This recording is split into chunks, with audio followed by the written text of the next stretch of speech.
So we are now about to start with our webinar on the GDPR, the General Data Protection Regulation, and what this means for researchers. And today's webinar is organized by the Steering Committee on Research Infrastructures in LIBER, the data management group, which is hosted by Rob Grimm and me. And we have two speakers today. But first of all, please note that you are all muted as participants, that you have a chance to use the chat. Please put your questions during the presentations, and then after the presentations, Rob will read the questions, and the speakers have then the opportunity to respond. And the webinar is also recorded, so shortly after, our colleagues from the LIBER office, which is Vaso today, and Friedel was also helping in setting up the webinar, will make these recordings available on YouTube. So today, GDPR, and Maria will start, give us an overview of the general principles, and Marlon will then expand on this, what this means for our researchers. And Maria is Senior Legal Counsel at Aalto University in Finland, and Marlon is Data Protection Officer for the Erasmus University of Rotterdam. So, Maria, I hand over to you, and please then hand over to Marlon when you are through your. I think we agreed that Marlon would start. Yeah. Hello, everybody. This is Maria Rebinder from Aalto University. Yeah, I thought you would start. I'm sorry for any confusion. So let me start then. Just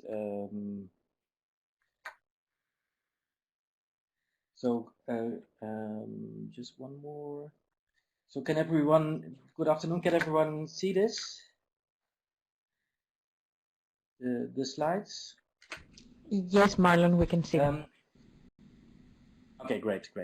So in the next 10 to 15 minutes, I will just try to address a few topics, especially relevant for researchers with regards to safeguarding privacy.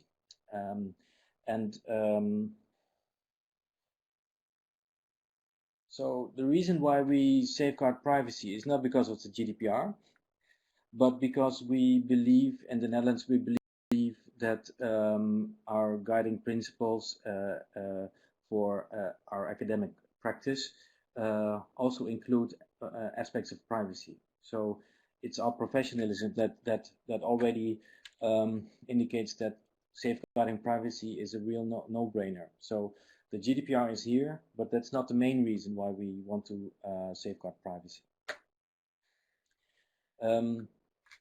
I find that many people have many insights and many expectations about the GDPR, the General Data Protection Regulation, and much of the regulation is still unclear, and I know this, but there's also a relevant aspect in the audiences themselves. So some people are aware and able, and some are not, and I just wanted to draw your attention to this aspect for a minute. So some people, they say to me, the GDPR, what are you talking about? So this is usually a tough decision. So at May 16, when time is really ticking, but there are also people in the right corner above in the matrix that are aware but perhaps unable. So people already. So specifically, researchers that that were trained in the social sciences or in anthropology or medical and health studies, they already know that personal data is something requires special attention and measures. So they usually say something like, I safeguard privacy in my research, given my research tradition, culture, and codes, but is it compliant to the GDPR? And that's a very specific question, but an entire different discussion with these people than with the people from the first part of the matrix. And then there's below people that are unaware but able, usually the PhDs or the junior researchers. They already know that things need to be done, but they just need to know what needs to be done. And there's people that are aware and able, and there's, I think it's a minority still, but they already know what needs to be done, and they have taken precautions by it. One of the people I know that is really, and whom I believe that is really GDPR compliant is the Central Bureau of Statistics in the Netherlands. I believe they are GDPR compliant for some time. There's much debate and much discussion on many aspects of the GDPR, but it starts with the question if you process personal data. And so this is the one.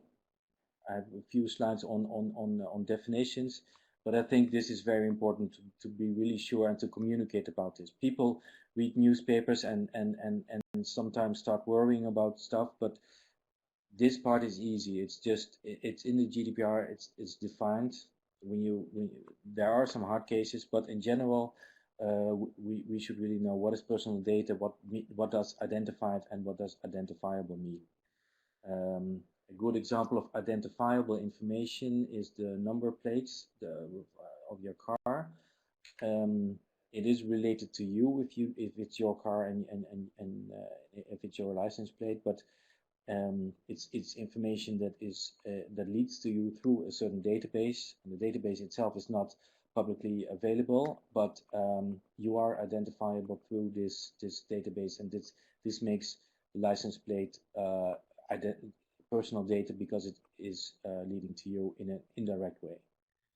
And the reason why this is relevant is because you can have many databases or data sets in which indirect identifiable information is available, but once you start combining or linking these databases, a broader context may appear, and then you may be able to identify natural persons by the scope of your data. So that's why this is important. And finally, there's special categories of personal data.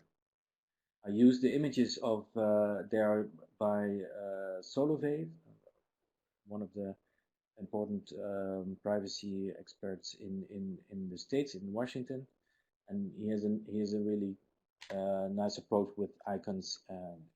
He calls it a GDPR white paper, a whiteboard, and he has the whole GDPR in one in one page actually. So that's really nice work. But the special categories of personal data is the sensitive data are also defined in Article 9 in the GDPR. And this is the information we know that is relevant for, that is usually associated with racism. So all this type of information that fallen in the wrong hands, the people that really want to do you harm, they can actually do harm with this type of information. And what is added is the genetic data and the biometric data. So these are considered sensitive data, and you have to take special care.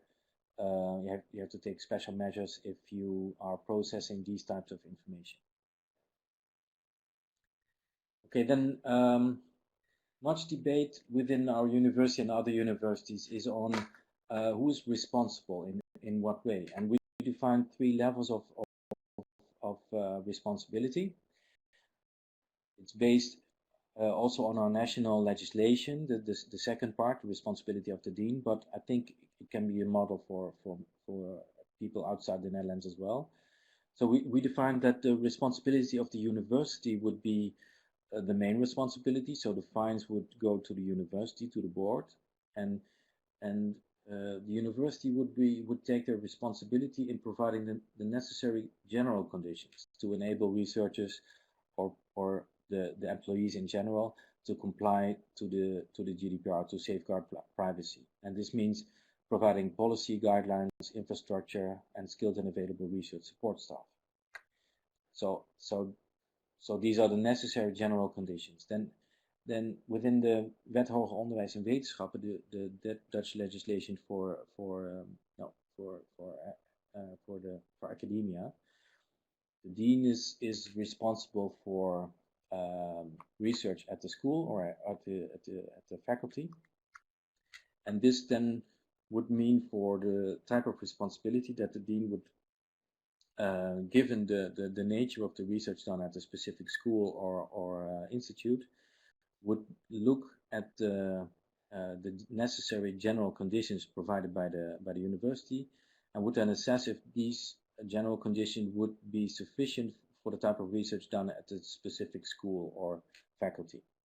So if there's special vulnerable groups, if you do a lot of research on children or on migrants or on types of vulnerable groups, or you have a special interest in special categories of personal data, so the sensitive data, then perhaps you need additional measures, additional organizational technical measures, and the dean would then be responsible to make these available, have them made available for the researchers or for the employees at his or her school institute.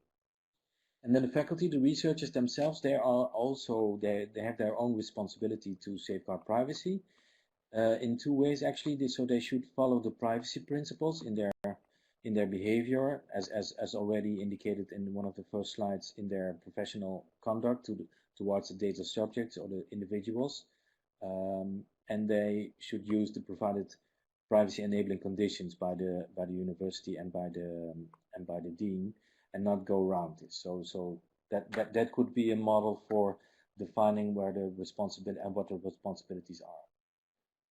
So the board would not be able. So in this ideal world, the board would not say to the individual researcher, "Are you ready for the GDPR?" But the board would ask the researcher, "Have we enabled you enough to be compliant to the GDPR?" So that's the change in this story. The next slide is an overview supposed to make difficult stuff easy to understand, and it gives an overview of a general privacy impact assessment. So this is not the data protection impact assessment as indicated in the GDPR, but a general approach to understand where are the risks, and it follows. It's in a way a decision tree, and it looks like the London Metro map because the complexity is out of here. But if you start at the left at the research design, and you follow the different colors, then you find the logic of this privacy impact assessment. For instance, if you start at the left and you follow the green lines, you either have personal data in your processing or you don't, and if you don't, then you're good to go. Then you're able to conduct your research. And if you follow the orange lines, I don't know if it's visible for everyone in a good way, but in the center. So if you have personal data, if you are processing special categories of personal data, then you need a legal ground, and you either have it in your next station, your legal ground, or you don't, and then you follow the red arrows below. If you don't have legal ground for processing, and you need a group of people together in the room to decide on what this is, and there in the next slide I give some definitions on what legal ground for processing could be for research purposes, but this is just for the overview, and this is to get a mutual understanding with the group, specifically researchers, people from ethical boards, legal advisors and technical advisors, and a privacy expert to understand where are the risks and what is the type of processing you are conducting in your specific research. So you need a legal ground. If you don't have it, then you should either redesign your research, or you should actually stop your research, because if you don't have a legal ground for your processing, you are not allowed to do the processing.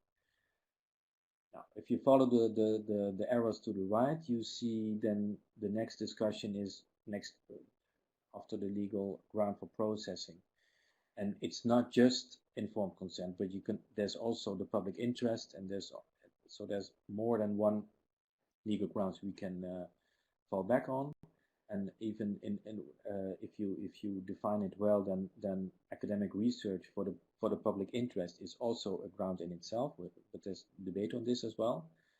Next step would be to define if there's high risk, and we use the Working Party 29 checklist.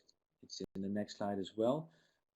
for deciding on this matter, and the elements mentioned there are related to the scale of the processing, the nature. So, is it large scale?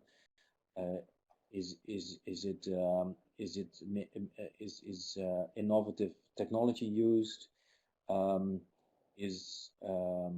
the special categories of personal data part of the processing? These are criteria for high risk processing. And if you have high risk processing, then you could seek consultation with your national supervisory authority. In the Netherlands, Autoriteit Persoonsgegevens, or in other countries, they have other names. You could consult with them, and they could tell you to redesign your research or to stop or to proceed if they understand the purpose and the way you approach the processing and your measures. They can give you the go ahead, but you can also mitigate risk with appropriate measures. And if there's no high risk processing, then you proceed to the next station, as it were. You demonstrate compliance with privacy principles, you implement the appropriate and technical organizational measures, and then you're good to go. So if you do this for a few times for different types of research, you really see what is relevant and not, and it is somewhere hidden in your research, but these are the actual questions that from a privacy point of view that you really want to address. I'll just go to the next slide to give you the textual overview. It's a lot of information, but it's the same logic, but then provided with the text from two sources, the GDPR itself and the Working Party 29 opinion, the guidelines on the data protection impact assessment, and it gives some body and structure and hierarchy for the decision tree we just saw in the form of the London map. Just going along, this is another way of looking at research with privacy in mind. We see actually that you can focus on three aspects. The icons above, they represent the data processing and academic research, from data collection to data archiving and all the steps in between. And what we find relevant is the skills of collaboration. That's the first item, the tooling and the legal aspects. And what we find is that if you work alone, or if you worked within a few colleagues in your institute, or with people in your country, or within Europe, then the scope of collaboration is growing, but also the control you can have over who has access to the data and who's doing what with the data. So the skills of collaboration are relevant, and on the right side of this collaboration part, you see the questions you really have to address in your agreements and documentation. So who has access to which kind of data, what are security standards, and all that stuff. There's more information, but this is just to draw your attention to these aspects. There's questions about tooling. We use software, we use platforms, but who really reads the terms of service? What can the service provider do with your data once you use the service? And these are the things for the future. I think we have to look more carefully into these kind of aspects. And finally, the legal aspects, the data subjects, privacy rights and freedoms, they should be supported. And communication is a large part of this. We need to have clear and understandable communication towards all the types of data subjects we have, and so it needs to be we need to put a large effort in clear communication. If you do a DPIA, then you evaluate your risks and you define your measures, and you basically have your data management plan ready. You also have the structure of your legal agreements. If you use data subjects, then you already know that you have to do something on the informed consent forms. You have to, if you have partners, you have to do something about the agreements on data sharing between the parties. So this is the practical way to address these things, and and then you have your data management plan, which is really a plan to proceed as in a privacy securing way. Almost finished. Just these are the last slides. This will take a very short. It looks really complicated, but these 9 scenarios, of which you now see the first, are just to show where the GDPR enters the research. So this is the most basic information, of basic kind of research scenario, the most basic form of data processing. In this case, one researcher is doing research on existing data. Accessing and collecting data is processing data, so you need to take measures. And so if you follow the lines below, so processing and storing data, you want to de-identify data perhaps, you want to analyze it, you want to archive it, delete it, and publicly publishing it. These are all processing steps, so this is where the GDPR enters your research. And this is the easy part. You can do it alone or you can do it together. You need some additional measures. You can get your data not from open available data or available data, but from data subjects. You need to take additional steps. You can do it alone or together. So this is the collaboration again. You can combine data. You can have non-academic research partners in all phases of the research. You can have licensed data. You can have the non-academic service providers in all phases of your research. And you can do it on a big data level with the high performance computing.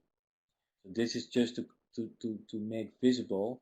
I agree it's a bit too many arrows and so on, but it will give you an insight of where the GDPR enters your research and how, from a GDPR point of view, where the complexity starts. And it is usually with many partners. So again, the collaboration and the types of data.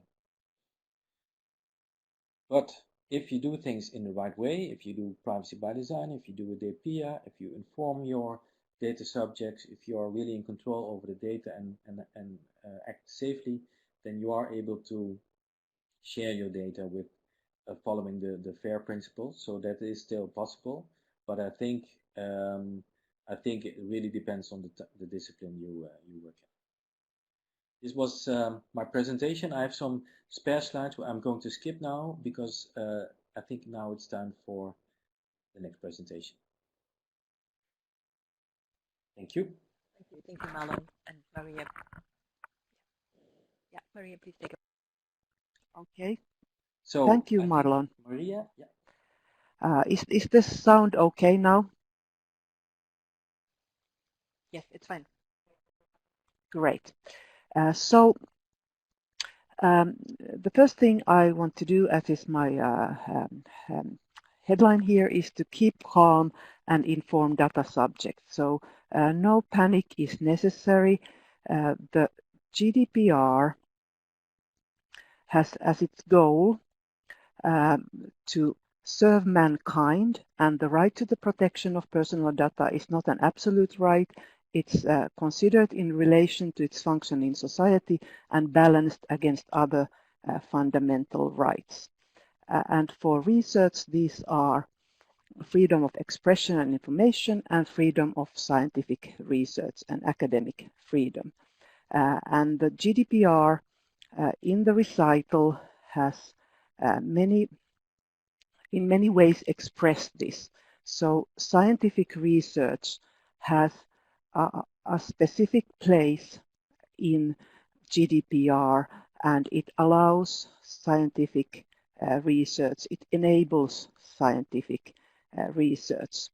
And also, I want to thank LIBER for organizing this pan-European webinar, because the goal of GDPR is to achieve European research area, and this is why we should cooperate internationally and try to find good solutions. And I'm very glad that I have now access to Marlon's wonderful slides. Those slides are very useful also here in Finland. Marlon already ran you through what is personal data. So usually this is not a problem, because definition is so wide that when it's related to an identifiable natural person, then you do have to think about the GDPR. And processing is any operation of which is performed on personal data or on sets of personal data by automatic means. And so most processing for scientific research will be covered. A central is to define the controller of research, and we have discussions on this, whether it is the university or the researcher or researcher and university jointly. And we will continue that this has to be defined by the actual who determines the purposes and means of the processing of personal data. So this cannot be agreed, as the whole GDPR is not contractual law, but the controller is defined by who actually has control, who determines the purposes and means of the processing. And the principles related to processing of personal data are lawfulness, fairness, and transparency. And as Marlon said, there has to be a legal basis for the processing. And this is also a new thing and requires a lot of thinking. In most cases, the legal basis, what I have advised, the legal basis would be Article 6.1e, public interest, scientific research in the public interest. So this is, and consent is still collected. I'm now talking of non-medical research, but consent to participate has not been in the cases I have advised. Consent to participate is necessary for ethical reasons, and there has to be enough information according to the principle of transparency. But consent has not been in those cases the legal base for processing, but it can be. There are 6 possible legal bases. Then data minimization is achieved with pseudonymization or anonymization or de-identification of data. And accountability means that there has to be a record of processing, and all these documents that you prepare, the information given to the participants, the consent to participate, all these have to be documented and so that you can show accountability. There's a burden of proof to prove that you follow the law. So it is not the authorities who have to prove that you have broken the law. It is you who has to prove that you do follow the law. So the 2 things I find trickiest is define the legal basis or lawful basis for processing of personal data, and then information to the participants. And one thing that I also want to point out, as I said, no panic. Further processing for archiving purposes in the public interest, scientific or research purposes shall not be considered to be incompatible with the initial purposes. So there are possibilities for the reuse of data for scientific research purposes. So I think the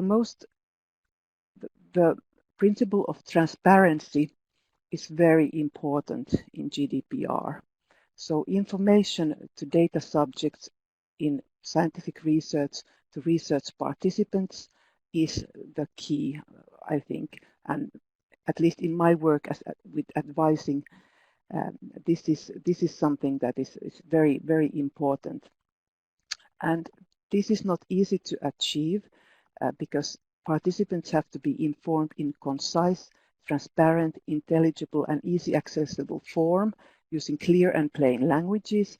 And also there is a list in Articles 13 and 14 on what information you have to give to research participants.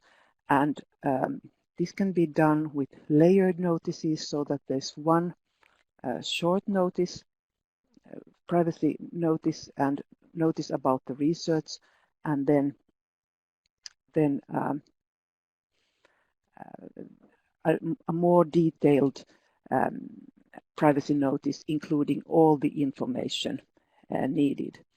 And the research data management is essential. Planning, use of personal data as part of research data management is very, very important, and this has to be included. And now, as I said, we use the layered notices.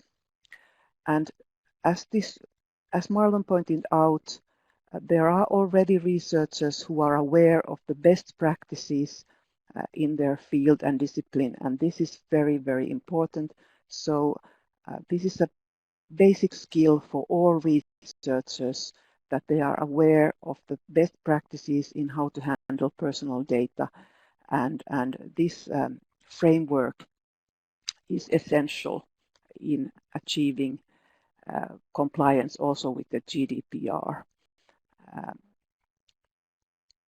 So I think this is now the most important message I have in mind, and inform the data subjects, and for researchers I advise inform the data subjects and familiarize yourself, if you don't already know, the best practices on how to handle personal data in your field. Thank you. Thanks, Maria and Marlon, for 2 excellent presentations. Well, the good news is that we have enough time for discussion. We have several questions from the audience, and please add additional questions if they come to mind. There's one question from Mike, who says, for example, we have a list of about 200 blood donors, including birth, date, address, data on their health status and medication. Do we have to ask again for informed consent, even if this has been done years before? Who would like to answer this question? Maria, Marlon, please. Go ahead. Well, I've heard this question. We are also looking into this question. Marlon here. This is one of the tricky questions, of course. Many people are asking. So the GDPR will say your informed consent is it's okay. You need to have a legal ground. If you have acquired your informed consent, just make sure that it's GDPR compliant, and then you still don't know how to proceed. So that is the question, and especially for informed consent given, say, 20, 30 years ago. And this, so I just wanted to draw your attention to 2 or 3 aspects of this question. If it's the case that you still have archived well the informed consent forms, and you know what you specifically asked the consent for, and in which way you informed the data subjects, then it could just be the case that it's also with regards to the current standards, that you can decide that it is GDPR compliant. So it's not that per se the case that all forms of informed consent will not be GDPR compliant. So this is a matter of fact checking. So do you have access to the file still, and so on. The other one, and that's one of the things we're trying to do as well here in Rotterdam. The other one is that we are using panels, patient panels, to understand. So we have an interpretation of the say the contract we have with the data subjects. So they provide the data, we do research with the data, and it's a two-way contract. So this is one of the insights of one of the colleagues at Erasmus MC. It's a two-way contract, and but we interpret this informed consent in a certain way, and we can check, of course, with panels, patient panels, if our interpretation is correct. We can do research on the value and the interpretation of informed consent that was given some time ago. So I think that would make a strong case if you really ask the data subjects themselves. And the final part is in some cases perhaps you would and you see this happening all the time. All these service providers that send you emails, if you still want to stay in touch with us, please sign up again so that we're sure that things are okay. You could do this, but it is also an intrusive way, in a way, to attack, say, your data subjects.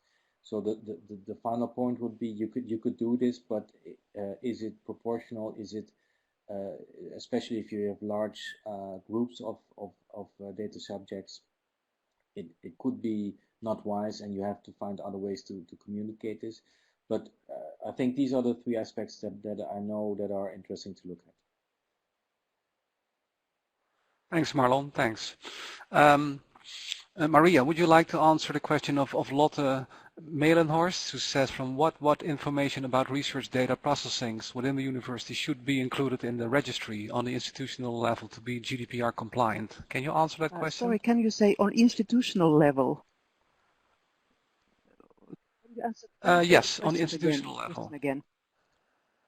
The question, what information about research data processing within the university should be included in the registry on an institutional level to be GDPR compliant? What we have done in Aalto is that we give notices on research by research project, and then we have our data policy, as Marlon pointed out, and then we have research data management pages. But I'm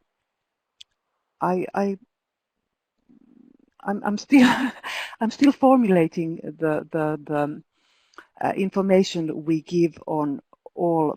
I have the privacy notice template, so I haven't got one information where I would say that, other than our data policy, where we say that when we do research we comply with legislation and research ethics.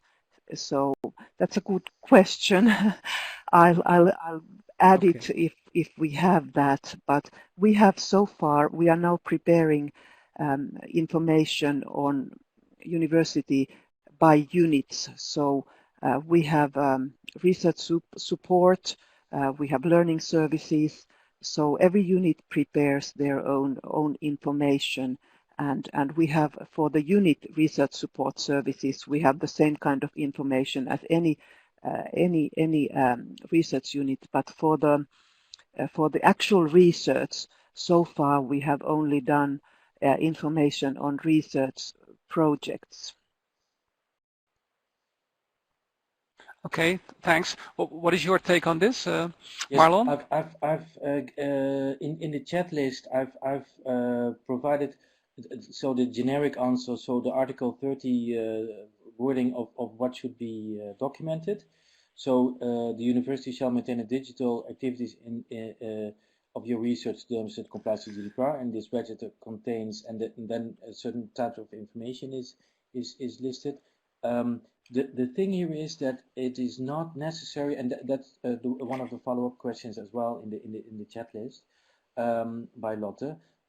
It's not necessary to do this for every single processing, but for the types of processing. So that's the important step. And so that's why I looked at, for instance, for research, I looked at these 9 scenarios. If you can, and even if you look closely, you can make also. If you look at the basics of these scenarios, you can make 3 scenarios. But if you can make a limited number of scenarios, and you can say, well, this is a type of 1 or 2 or 3 scenario type of research, and for this type of research there's the following people that have the following roles, this is the type of processing, and this is the categories of data that are processed, and so on. So this is the important thing. You don't need to keep records of every individual processing. You need to do, sometimes you need to do risk evaluation for every for many individual data processings, but you don't have to keep records of it, just of the aggregated level of these. So that will make things much more easy, I think. Okay, thanks. Well, a question that we prepared is that, would you consider GDPR as a hindrance or a stimulator to open science? Who would like to answer that one? I think GDPR points out quality in science. So I think quality is related to all kind of science, and I think if you take as I said, it's balanced with the freedom of expression and freedom of scientific research. So I think there is room also for open science, but of course, in many cases the data has to be anonymized. But for example, we have a case where it is interview. Actually, in my university, we only do non-medical research, and we do a lot of interviews. And I have actually a lot of cases, because we are also design and architecture university. I have a lot of cases where you are interviewing composers about how the opera has influenced local society, or how visual artists use color, and this kind of interviews. They are personal data, but they can be actually published quite openly, both for journalistic and academic expression purposes. So there is also the Article 85 in GDPR. So you cannot put all kinds of personal data in one box and say that we always handle all personal data in the same way, because there's also this kind of, for example, examples where you can be more open. Thanks. Marlon, any comments on whether GDPR is a hindrance or a stimulator for open science? I think I agree with Maria. I also see in fact I see people getting a bit nervous and making, in case people don't really know how to proceed, they will stop sharing data. So at the moment I see actually a kind of hindrance for research in general, where people are afraid of the fines, don't know exactly what to do, and they just stop collaborating. So this is I hope a temporary effect, but I see this happening. I also see a shift in say shifting responsibilities. So sometimes funders or publishers will have you make statements in which you promise to be GDPR compliant for all aspects of your work. So people are very much looking at the responsibility and the accountability side in that way now, and this is a bit of hindrance to I think, to research in general currently. I hope this will change. But then again, I think there's also the matter that you, I use this term from someone else, shades of open. I think open science. If you need to have, if you want to have data that you can do that is worthwhile, then you have information within the data. So you cannot really have anonymized data. So it needs to be pseudonymized, and then you have to take your measures. So I think there will be levels of openness actually for peers, for researchers, for peers, for the public, and there will be differences in the nature of the data you are able to share. Also based on, for instance, the kind of informed consent you received from your data subjects.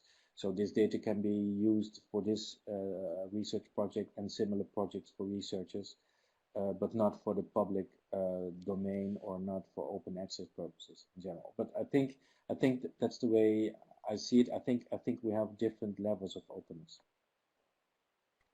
Yeah. Okay, I see. There is. We have also some yes. cases where we can share it with restricted access. So that is also that it's restricted access for other researchers. Mm-hmm. Yeah. Thanks for the addition. I see several questions coming in, and we could easily go over to a privacy help desk, I think. But just to pick out one question. What exactly is the difference in the requirements for informed consent before and after the GDPR? Well, I think that the main thing is that all 6 legal bases in the GDPR are equally important or equally possible to use. So consent is not the super legal basis, and now I'm talking about non-medical research.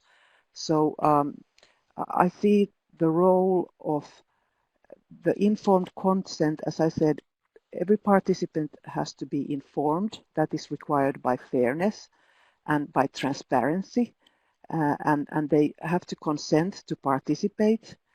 But consent is not, in the cases I have advised, consent is not the legal basis, but scientific research in the public interest. So I see as a legal basis the importance diminishing. Okay.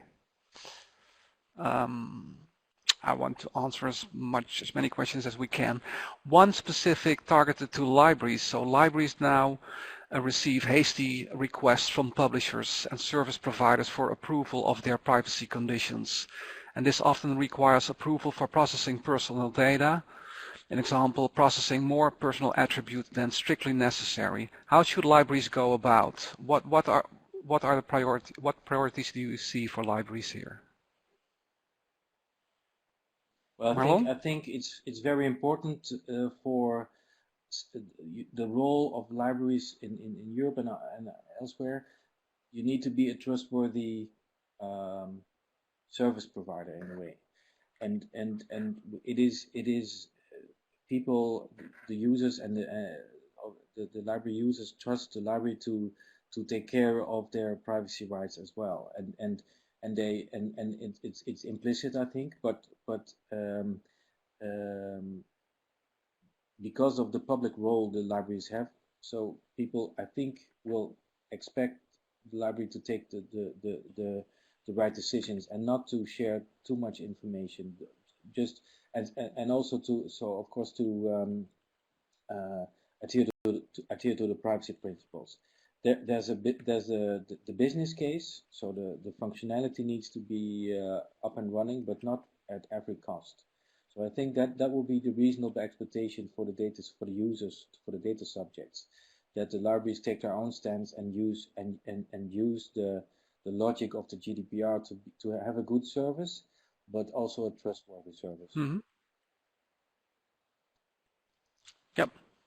Thanks.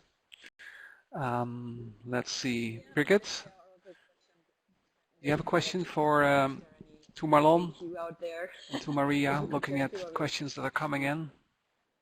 Willing to answer a few more questions in writing. We can create something like this for the LIBER website. I repeat my question. I mean, I see from the comments that some we can't people, hear you clearly, Birgit. Would like to see some FAQs on practical questions around GDPR and impact for research practices. And are you aware of any good examples which we could point to, or would you be willing to answer a few more from the questions we have here, and then we put this on the LIBER website somewhere? I mean, this could be a task for our working group.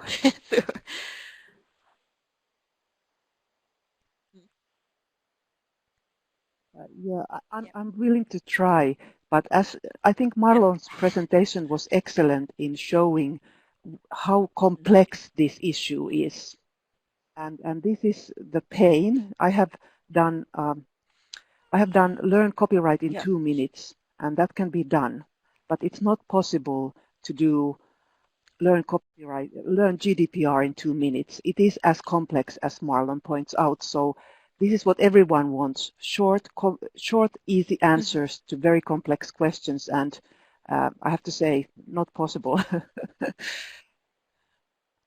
Yeah, I agree. Okay, thanks.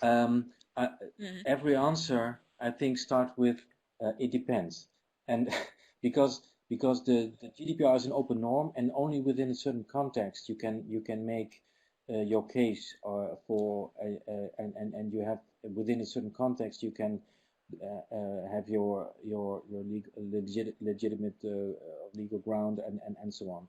So that was one of the reasons I started to look at the research scenarios, because if you define the context, for instance, within a certain research scenario, then you can, within this context of the research scenario, then you can make a checklist for that specific context.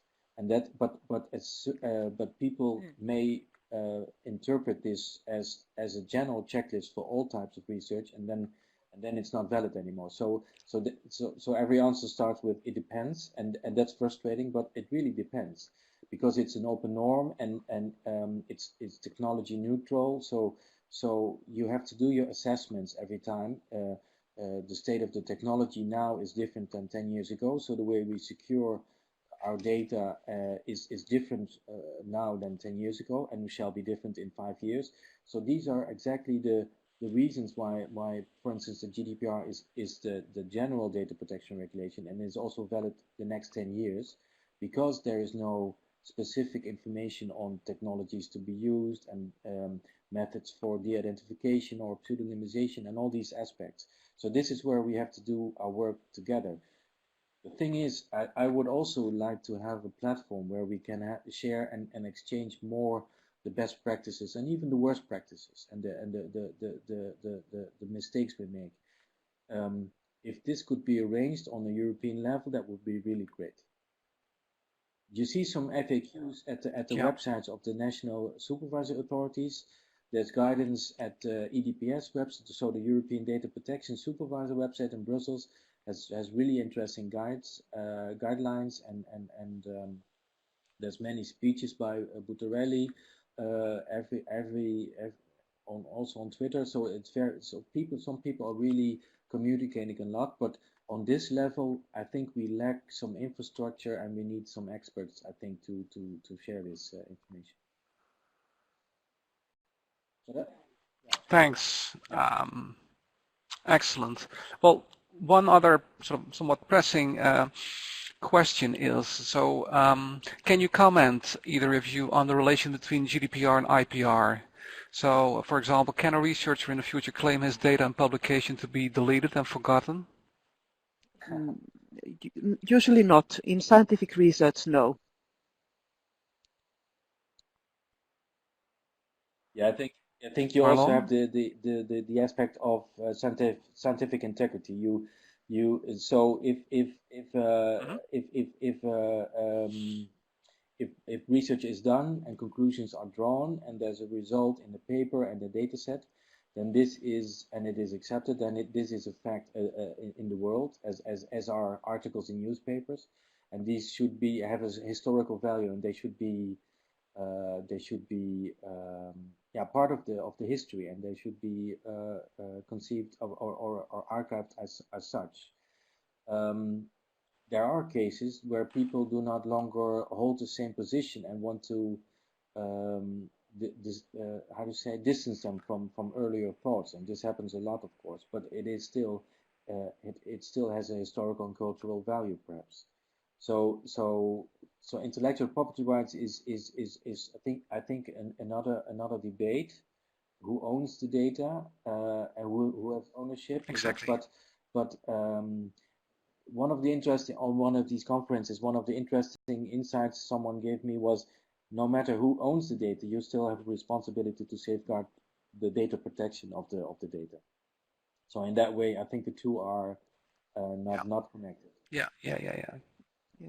But as Right. part of research data planning, ownership of data should be planned. So I think if you don't know who owns the data you now have, then it's time to start also doing the agreements on data ownership, access, and it's part of research data management linked to this issue. Right. Very valuable comment, Maria, I think. Yes. Yeah, I'm aware that we can't answer all questions that came in. We have to discuss whether we can put up a frequently asked question for this topic. I'd like now to give back to Birgit to close the webinar of today. Birgit? Challenging questions. So, and yeah, we already put the link to the presentations in the chat. And tomorrow the recordings will be available, and we hope to see you again in further editions of this webinar series. Thank you all, and a nice afternoon to you all. Bye-bye. Thank you. Okay. Thank you very much. Bye-bye. Bye.